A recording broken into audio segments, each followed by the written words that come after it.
Welcome to Sunshine Stories. Please join us for the story of Cinderella.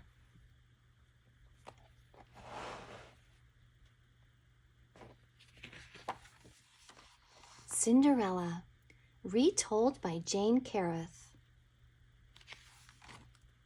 Once upon a time, there was a merchant who married again when his wife died. His new wife was a proud, cruel woman who hated the merchant's young daughter.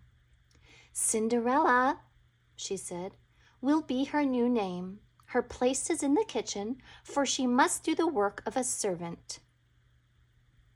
The stepmother had 2 daughters.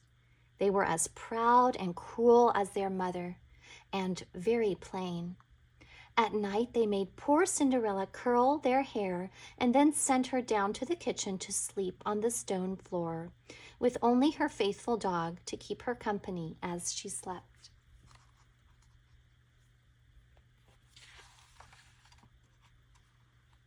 Now, Cinderella in her rags was much prettier than the 2 ugly sisters.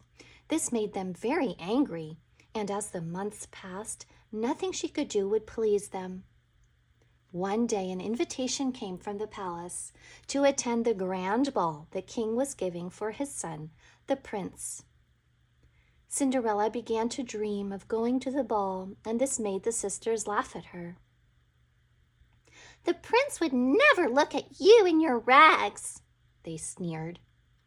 When at last the day came for the 2 ugly sisters to set out for the ball, Cinderella was at the washtub. "Oh, I do so long to be going to the ball," she thought as she watched them go. And she sighed and began to cry because she was so sad at being left behind. Still feeling sad, Cinderella set about the washing up, and it was then that something wonderful happened. Suddenly there appeared before her the most beautiful lady she had ever seen. "I am your fairy godmother," said the beautiful lady. "Do what I say and you will go to the ball." Then she told Cinderella to take a big pumpkin outside and fetch her the mousetrap, which held 6 little mice. With a wave of her wand, the fairy changed the pumpkin into a magnificent golden coach. The 6 little mice became 6 handsome horses, and some garden lizards found themselves changed into footmen. Cinderella gasped when she saw that she was no longer in rags, but in a gorgeous dress of silk and satin, embroidered with sparkling jewels, and that on her feet were 2 dainty glass slippers, the prettiest in the world. Was she dreaming? She wondered. "Remember," said the fairy, "you must leave the ball before the hour of midnight strikes, or you will lose everything." As soon as Cinderella reached the palace, she was escorted into the ballroom. Almost at once, the king's son, the handsome young prince, invited her to dance with him. All the ladies who had hoped to dance with the prince were jealous.